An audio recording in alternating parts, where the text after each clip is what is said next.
Hello, and it's time for this week's tech tip. So this is Susan here, and today I want to show you a somewhat newer feature in Google Docs that has to do with citing sources. Many of you who have older students who are writing papers, you send them out to EasyBib and other tools, which are great.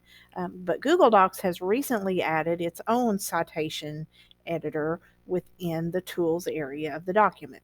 So as you see here, I've got just a little sample paragraph to use for teaching here. So I've written about Abraham Lincoln, and as you can see, I already have one citation within my writing here on the screen. So if I go to Tools, and we're going to move my webcam over here so you can see, we're going to go to Tools, and we're going to go to Citations. So it's under your Tools area. And as you can see, I've already got one source cited here. And you have the ability to pick which type of citations you would like. So I just picked APA. And then when you're ready, you can add your source. So I've already added one source, this article about Abraham Lincoln from Bibliography.com. So I've cited that one.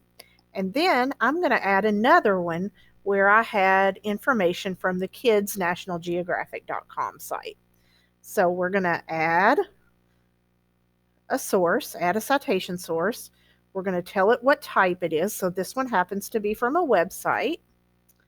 And then you can fill in the rest of the information. Of course, as the teacher, you need to make sure you let the students know what you're actually requiring. So some of these are optional. So here, I'm just going to start by adding the title. So the title of this one is just simply Abraham Lincoln. So we'll type Abraham Lincoln in as the title.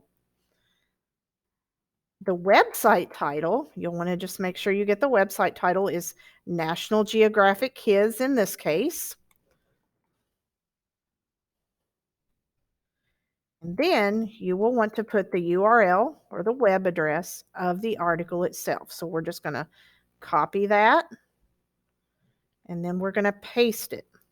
And then some other questions that if you're used to citing sources, it may ask the publishing day. On some of these types of articles, that's not going to necessarily be listed. But you definitely want to come down here and put access day. So access day is, today is the 15th, the month is March, and the year is 2021. Okay, and then you can choose to fill in the short title. So fill in as much information as possible. And of course, as the teachers, encourage your students to fill in as much information as possible. And then you're just going to hit the blue Add Citation Source. So now you have this source. And then wherever your cursor is, you can choose to cite the source. You can edit from here also with the three dots, or you can delete this. But I just want to simply cite my source within my writing. So I'm just going to hit cite right here, and it's going to put it in parentheses wherever my cursor is. Now, hopefully your students, as they write more intense items, they'll have a lot more information instead of just the no date right here.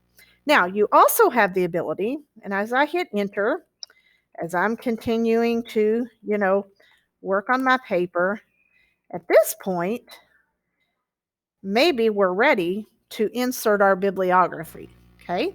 So you can encourage your students to come to their citations, remember, by going to Tools and Citations, and all of their different citations are noted here where they have used them within their document, and then you can just simply hit Insert Bibliography, and then you have a bibliography ready-made. Isn't that so much easier than 10, 15, 20 years ago when we were in college trying to get our commas and periods and dates and titles, all of that in the right location in that source citing document. So look under Tools in your Google Docs and go to Citations. And hopefully this will be a good extra tool for you and your students to use. If you have any questions or need further assistance, I'll be happy to help. Just reach out. See you soon. Bye-bye.